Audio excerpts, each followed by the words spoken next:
ये ताज हमारा है, ये तख्त हमारा है। इस टीम ने कर दिया एक कमाल है, क्योंकि ट्रॉफी पे लिखा जो नाम, वो नाम हमारा है। ये जीत नहीं है, आज इतिहास ने भी खड़े होकर ताली बजाई है।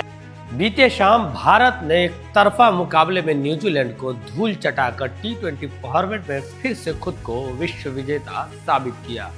अब समय आ गया है कि हम इस जीत को सेलिब्रेट करते हुए धन्यवाद कहें उन सभी नायकों को जिनके पराक्रम से, जिनकी गेम अवेयरनेस से और जिनके कौशल से हमने यह खिताब जीता। नमस्कार, मैं मुकुंद और आप देख रहे हैं जनपद।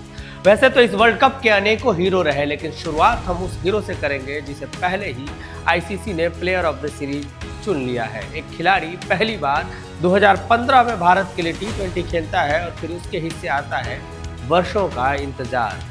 एक खिलाड़ी जब T20 वर्ल्ड कप आता है तो ओडीआई में सेलेक्ट हो जाता है, और जब ओडीआई वर्ल्ड कप आता है तो T20 में। एक खिलाड़ी जब टीम में सेलेक्ट नहीं होता है तो उसके लिए फैंस चिल्लाते हैं। एक खिलाड़ी जो वर्ल्ड कप में सेलेक्ट तो होता है लेकिन पूरा वर्ल्ड कप बेंच पर बैठकर बिता देता है कि अपनी बारी भी आएगी। एक खिलाड़ी को जब T20 में ओपनिंग का मौका मिलता है तो वह 5 पारियों में ही 3 बार शतक बना देता है।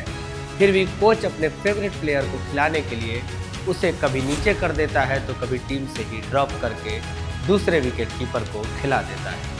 वह तब भी बस अपनी बारी का इंतजार करता है। वर्ल्ड कप की टीम में सेलेक्ट होता है वह खिलाड़ी, उसमें भी चुना तो जाता है लेकिन पहले नहीं दूसरे विकेट कीपर के रूप में। इस बार फिर से उसकी शुरुआत बेंच पर बैठकर अपनी बारी के इंतजार में होता है, लेकिन जब उसे मौका मिलता है तो उसे लगता है जैसे अपने हर शॉट से वह कह रहा हो कि बाप का, भाई का, दादा का, सबका बदला लेगा रे तेरा संजू। मुझे लगता है कि अब समय आ गया है कि उसे उसके हिस्से का इज्जत मिले इस टीम में।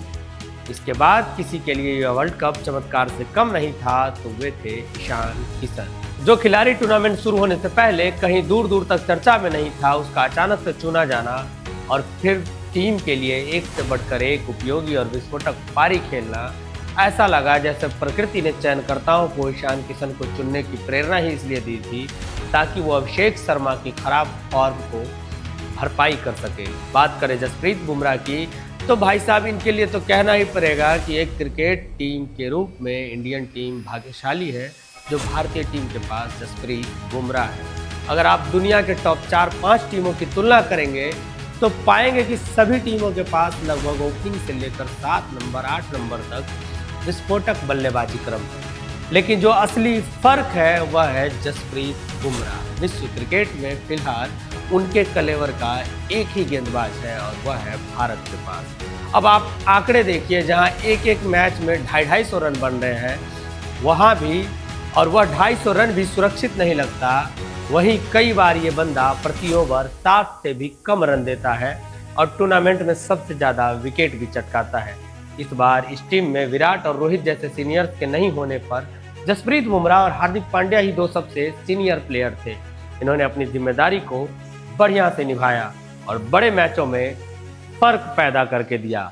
इसके बाद यदि हम इस वर्ल्ड कप में अक्षर पटेल की बात न करें तो बड़ी बेईमानी हो। जिस बंदे का आधा करियर इस कारण से बर्बाद हुआ कि उसके जैसा हूबहू एक सीनियर खिलाड़ी टीम में स्थापित हो चुका था, जो बंदा उप कप्तान होने के बावजूद टीम से ड्रॉप हो जाता है और जिस बंदे की जगह दुनिया के किसी भी अंतर्राष्ट्रीय T20 टीम में बनती है, उसे भी अपनी बारी का इंतज़ार करना पड़ता है। फिर भी वह बड़े मैचों में मौका मिलते ही डिलीवर करके देता है।